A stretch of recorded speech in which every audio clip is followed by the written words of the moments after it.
एक बार यहाँ पर आए और पास में एक ही समुद्र भी है। आकर के कोई एक बार यहाँ पर केवल आचमन करे। शंकर जी कहते हैं पार्वती उस शरीर छोड़ने का बाद पुनः उसको कभी मातृगर्भ में आना नहीं पड़ेगा। अरे जोर से ताली हो जाएगा।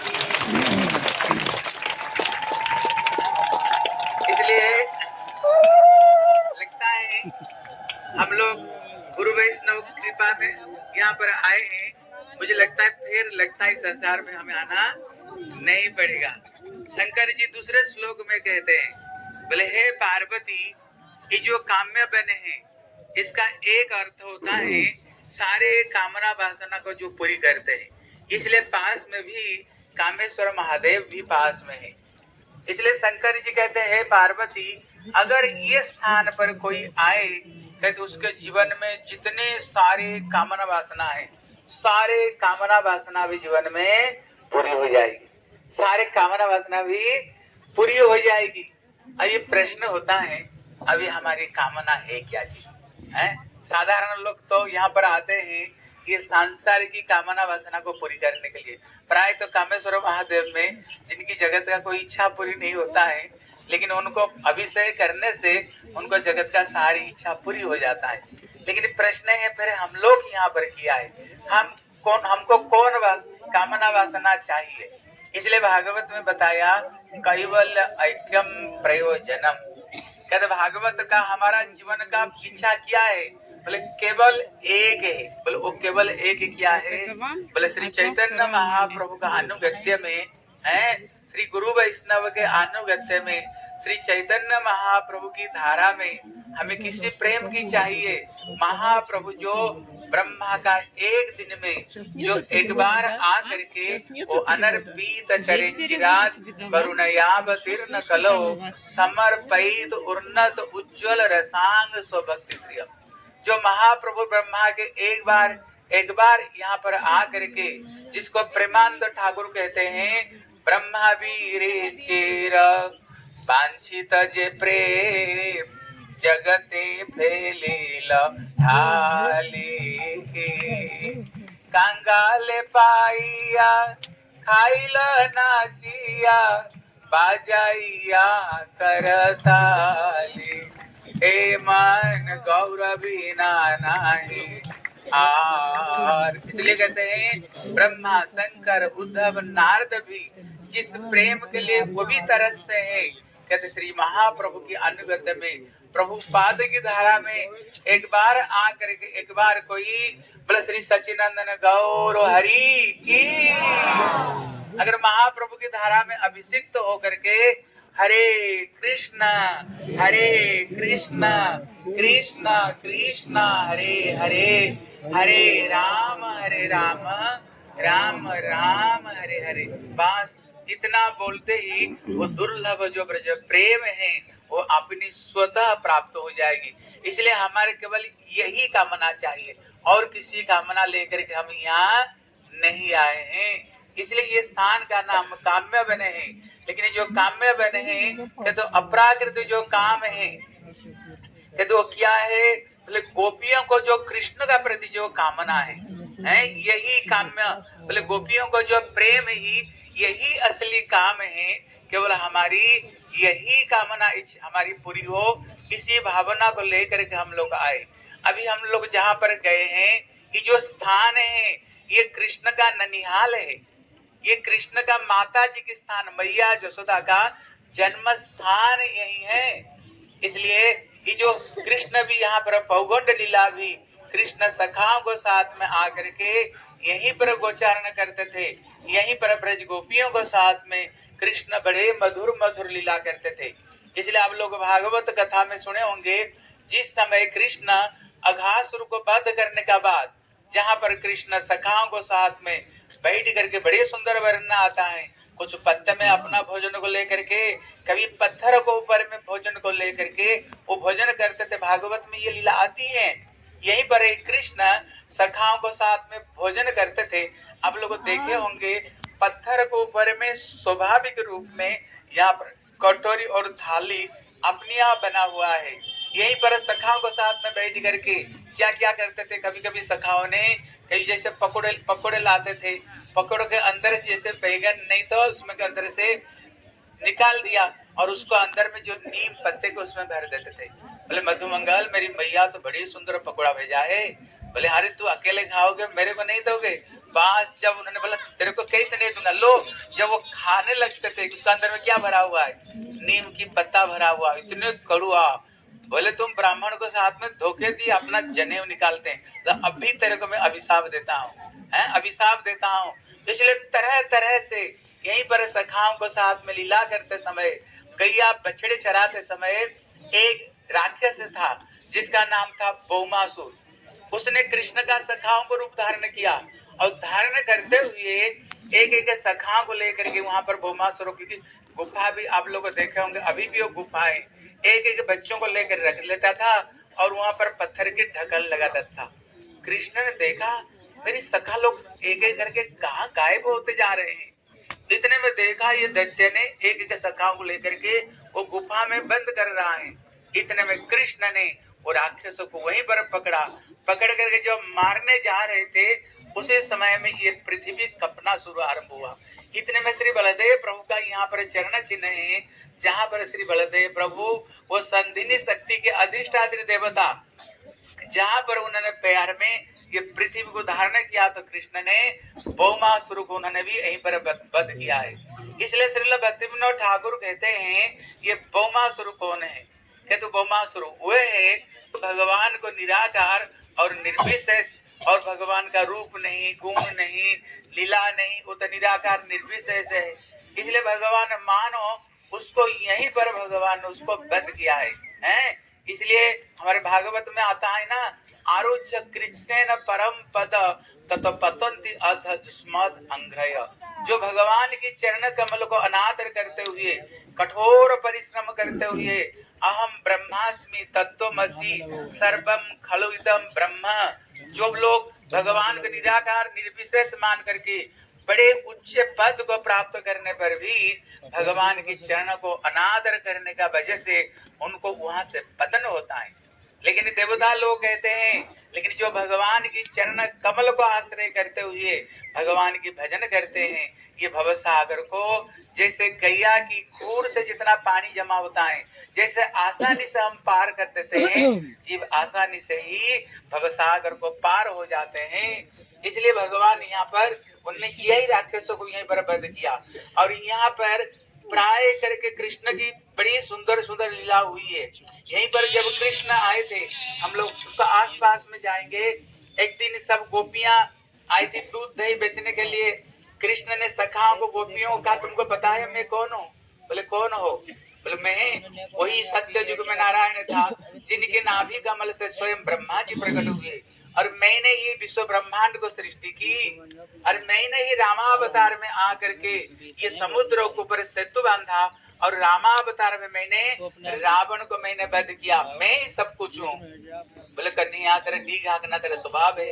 हाँ, तुम तो हमारी सखा, तुमको हम पछाड़ देते हैं, हमारे तुम छुटन खाते हो, हमारे साथ में तुम लीला करते हो, तुम कहते ये था ये था, तुम तो ठीक हाँकते रहते हो। अगर तुम कहते हो राम त्रेता युग में रामचंद्र थे, बोले हाँ, बोले अगर ये पानी के ऊपर में सेतु बंध बांध सकते हो, डैम बांध सकते हो, बोले क्यों नहीं। इतने में कृष्ण ने बंदर को याद किया, और देखते ही सचमुच से सारे बंदर कहाँ से आने लग गए। बंदर को आदेश दिया, बोले ये पानी के ऊपर सेतु बंध बांध दो। पता नहीं कहाँ से बड़े बड़े पत्थर लाए, सचमुच से उसको ऊपर सेतु बंध बांध दिया है। और उसको ऊपर में फिर ब्रज गोपियां चलते हुए पार किया सखाओं ने भी। इसलिए जैसे सेतु बंध बांधने से पहले भगवान राम ने रामेश्वर को स्थापन किया, यहाँ पर भी रामेश्वर है। जब हम गुरु जी को साथ में आते थे, काम्य वन में 4-5 दिन हम लोग रुकते थे, फिर जाकर के सारे लीलाओं को, यहाँ पर अशोक वाटिका भी है, अशोक वाटिका भी है। जब हम बिमला कुंड जाएंगे, वहां से थोड़ी दूर पर ये सारे लीला, अभी भी वो पत्थर का चिन्ह आपको देखने को मिलेगा, कैसे सेतुबंध रामेश्वर, और वहाँ पर रामेश्वर श्री शंकर जी का मंदिर भी यहाँ पर है। यहीं पर ही जब पंच पांडवों ने अज्ञातवास यहीं पर किया था, यहीं पर ही दुर्वासा कैसे श्री दुर्योधन को पास में आए, और दुर्योधन तो सोच रहा था किसी तरह से हमारा जीवन का जो कंटक है, अभी पंच पांडव अभी तक जीवित है, किसी तरह से उनको मार डालो। लेकिन उसी समय में वो जंगल में निवास करते थे, क्योंकि 13 साल के बाद में फिर वापस आएंगे। जब दुर्वासा एक दिन आया, उनने खूब उनको भगवान मिठाई बड़े सुंदर भोजन कराया, और दुर्वासा बोले बताओ वर मांगो।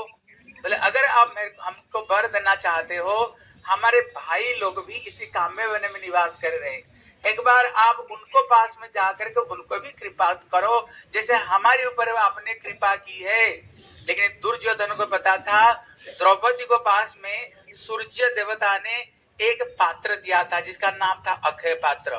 जब तक ये द्रौपदी भोजन नहीं करेगी, सारा दुनिया को ये भोजन करा सकती है, लेकिन जब द्रौपदी भोजन कर ले, फिर तो दुनिया में वो किसको भोजन नहीं करा सकती। गुप्तचरों से संवाद ले रहा था, कब द्रौपदी ये पात्र को धो धा कर रख ले। जब रख लिया, बोले अभी दुर्वासा जी को भेजे।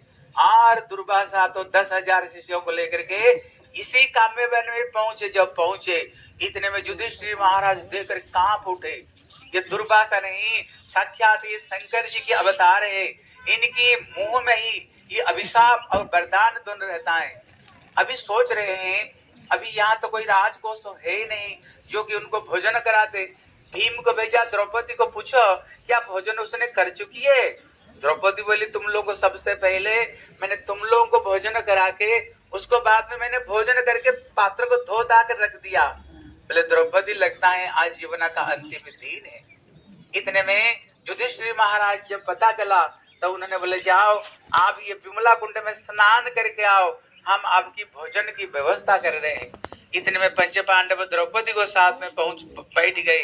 बोले द्रौपदी यद्यपि कृष्ण हम सबको प्रेम करते हैं लेकिन करने पर भी सबसे ज्यादा कृष्ण तुम्हें प्रेम करते हैं, इसलिए कृष्ण द्रौपदी को अपना सखी बोल करके संबोधन करते थे, अभी तुम स्मरण करो।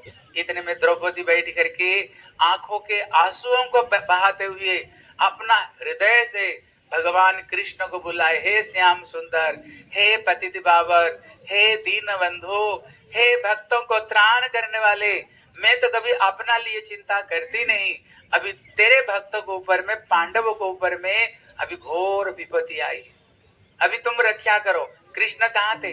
द्वारका में थे। वहां पर रुक्मिणी छापन भोग और छत्री से व्यंजन बना करके कृष्ण को सामने रखे हुए थे। इतने में द्रौपदी का आवाज उनके कान में टकराए। जब टकराए आया हुआ थाला को उन्होंने सरका दिया। रुक्मिणी बोले प्रभु भोजन करो। बोले मेरे पास में आज समय नहीं, आज मैं अपना सखी द्रौपदी को घर में भोजन करूंगा। बोले प्रभु आया हुआ प्रसाद को छोड़ करके जाओगे ना, कहीं भोजन नहीं मिलेगा। बोले मेरे पास में आज समय नहीं, अभी अभी हमें जाना। वायु से भी तेज गति से कृष्ण आकर के सीधा यहीं पर प्रकट हो गए। भगवान कृष्ण यहीं पर आकर प्रकट हो गए और द्रौपदी हृदय से पुकार रही थी। इतने में कृष्ण बोले पांचाली द्रौपदी द्रौपदी द्रौपदी। बोले कृष्ण कहाँ से आ गए? कृष्ण तो द्वारका में और ये तो काम में बने हैं, यहाँ पर कृष्ण कहाँ से आ गए? सचमुच से आंख बंद करके जिनको याद कर रही थी, जब उन्होंने आंख खोले ना, देखा साक्षात भगवान कृष्ण सामने कृष्ण खड़े हुए हैं। भगवान कृष्ण को उन्होंने सामने दर्शन किया। जब देखा कृष्ण आ ही गए, लगता है और कोई विपत्ति नहीं, सारे विपत्ति टल गए। कितना जाके रखे साइया मार सके ना कोई, बाल ना बांका कर सके जो जगह बैरी हुई।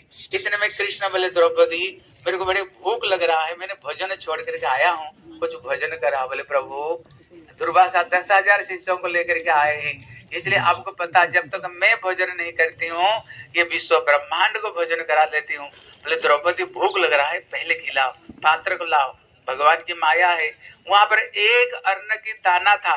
बोले 1 गिलास पानी ले आओ, और उन्हें कृष्ण एक अन्न की दाना भोजन करते हुए और 1 गिलास उन्होंने पानी पी लिया। बोले अगर मेरा नाम विश्वंभर है, जो विश्व ब्रह्मांड को भरण पोषण करते हैं, मैं तृप्त हो गया और ये विश्व ब्रह्मांड तृप्त हो जाए, विश्व ब्रह्मांड तृप्त हो जाए। जब उन्होंने इतना बोला, वो जो ऋषि मुनि लोग स्नान कर रहे थे उनका पेट तो फुटबॉल जैसे फूल गया है। बोले भैया लग रहा जैसे गले तक चरबत चूस्य लज्जा पे हमने भोजन किया है। एक दूसरे को देख रहे हैं, हम तो भोजन किया नहीं, पेट कैसे भर गया। इतने बोले भीम जाओ बुला करके लाओ। बोले प्रभु ये काल को नौता क्यों दे रहे? बोले चिंता मत करो, गदा लेकर के जाओ। भीम से ने गदा लेकर जब आ रहे थे, दूर से देखा, बोले भैया हजमला खाने का भी हिम्मत नहीं। हाँ हजमला खाने का भी हिम्मत नहीं। बोले भागो, अगर भोजन नहीं कर पाएंगे ना, गदा नीचे ने सब पीठ को भर पड़ेगा। जब वहां पर भीमसेन पहुंचे ना, देखा मैदान खाली, मैदान खाली, सब भाग गए। और जाते समय उन्होंने इसलिए उन्होंने उनको तो दुर्वासा जी इतने में, हाँ महाराज जी बहुत अच्छी बात बताए। इतने में जो दुर्वासा जो भाग रहे थे ना, इतने में भीमसेन जाकर चरण पकड़ लिया। बोले कहाँ जाओगे? हाँ भोजन की नौता दिया हुआ, बिना भोजन करते हुए कहाँ जाओगे? रुक जाओ यहाँ पर। बोले मैं तुमको 2 वर देता हूँ, मांगो क्या चाहते हो। बोले पहला वर है मैं जितना भोजन करूंगा मैं, लेकिन पायखाना में नहीं करूंगा, सारे पायखाना करेगा शकुनी, शकुनी पायखाना करेगा। इतने में कहते भीमसेन जितना भोजन करता है, शकुन देखता है मैं भोजन नहीं करता हूँ, लेकिन 3 बार पायखाना कहाँ से हो रहा है? ये पायखाना 3 बार पायखाना से उठ, क्योंकि शकुन ने कपट जुआ खेल कर को हराया था। लेकिन भीमसेन भोजन करता है लेकिन पायखाना करता है शकुन। ये मांगे और दूसरी वर मांगे उन्होंने बोले हमारे जो शत्रु है सबके सब हमारे शत्रु विनाश हो जाए। दुर्वासा जी उन्होंने ये वरदान देकर के गए।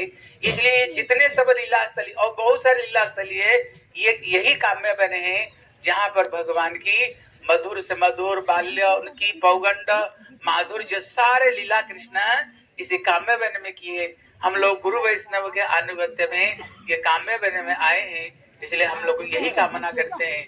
जैसे एक जीवन देखो, एक जीवन मेरे गुरुदेव कहते थे किसी तरह से गुरु वैष्णव का चरण में एक जीवन रहते हुए, पहले तो कृष्ण दास से पर राधा दास से तो बड़ी दूर है, पहले वैष्णव का दास, पहले गुरु जी का दास बनो।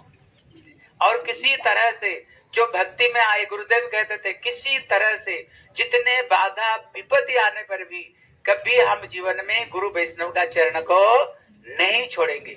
यही वर मांग जाओ। कौन कौन ये वर चाहते हो? अरे हाथ उठाओ, कोई हाथ। हाँ, एक ही वरदान चाहो, जैसे कभी भी गुरु वैष्णव का चरण सत्य लांछना, सत्य गंजना, सत्य अवमान सुनकर भी प्रभुपाद का लास्ट उपदेश है हम कैसे भक्ति छूटे नहीं। दुनिया छूट जाए एक दिन छूटेगा ही, लेकिन कभी गुरु वैष्णव छूटे नहीं। केवल यही कामना वासना हम लोग काम्य वन में करते हुए हम लोग जाएंगे। ठीक है, बोले बांछा कल्पतरुभ्यश्च कृपा सिंधु भैवच पतितानां पावनेभ्यो वैष्णवेभ्यो